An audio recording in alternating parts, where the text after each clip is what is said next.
talk about it, Oos. Honestly, I like it. Look, man, we all want Bianca Belair versus Jade Cargill. But Bianca Belair's finger don't want to cooperate, man.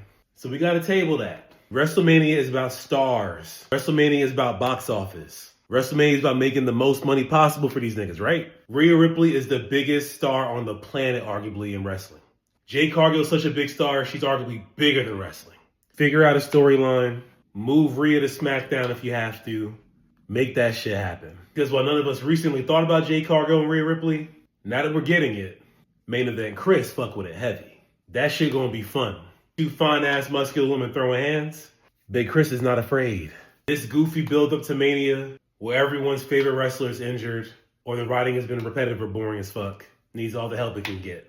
And Jade Rhea legitimizes things and might get those seats filled up.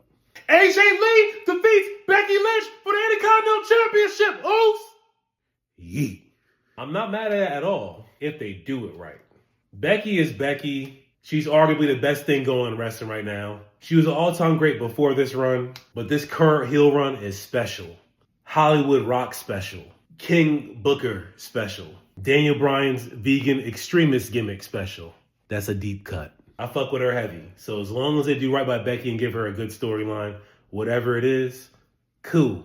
Though in my opinion, it shouldn't be with AJ Lee. I'm perfectly fine with this saga being over, because while I'm really excited about what Becky Lynch got going on and AJ Lee, I don't feel the two of them have the best chemistry, and the promos have been a bit clunky and awkward. I'm ready for them to break apart and do something else. Here's the thought for AJ Lee.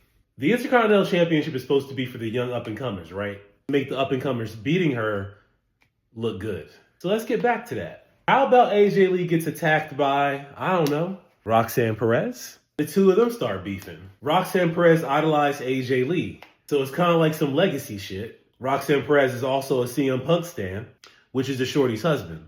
This could get interesting. One could argue that Lita crawled so AJ Lee can walk so that Roxanne Perez can fucking sprint. Let's get to that. And for Becky Lynch, I don't know. Just make sure one of the GOATs is taken care of. Don't be goofy, Triple H, please. CM Punk defeats Finn Balor to retain the World Heavyweight Championship, Oos! Yeet. And by not cheating, mind you.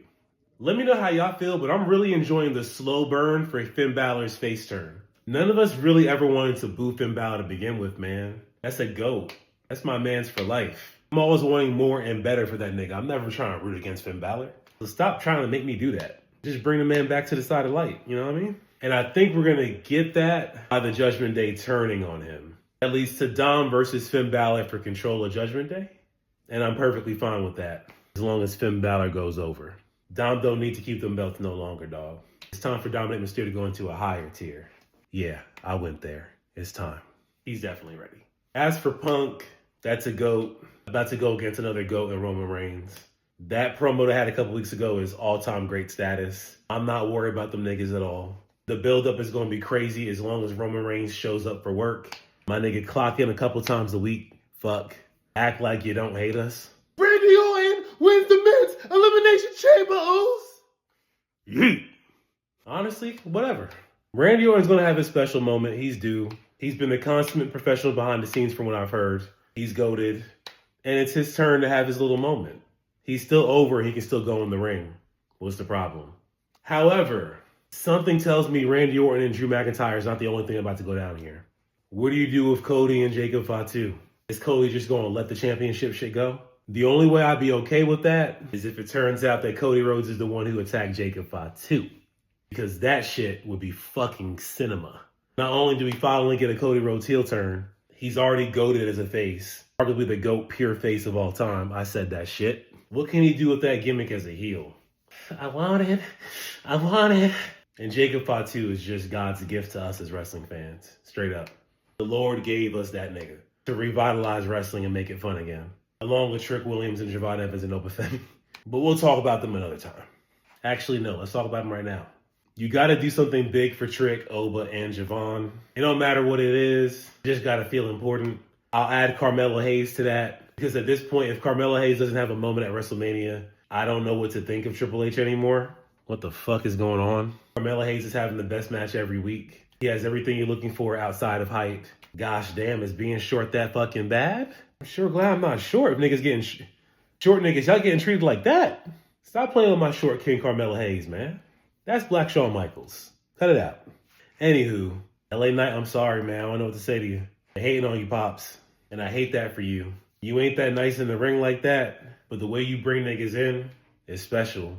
Like The Rock, Stone Cold type special, you know what I mean? And he deserves his moment. And I don't know why they're doing this to him. And that kind of sucks. But yeah, Drew McIntyre is goated as a heel right now. So if anyone can make this feud of Randy Orton interesting, it's him. Because while I love and respect Randy Orton, he himself is not that captivating in some storylines. So the other side kind of has to do some heavy lifting to add that excitement to it. No offense to RKO fans. I love Randy too. Just calling it how I see it. So we'll see.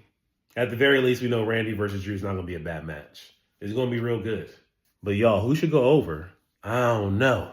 But I can say one thing. One thing for certain. Yee!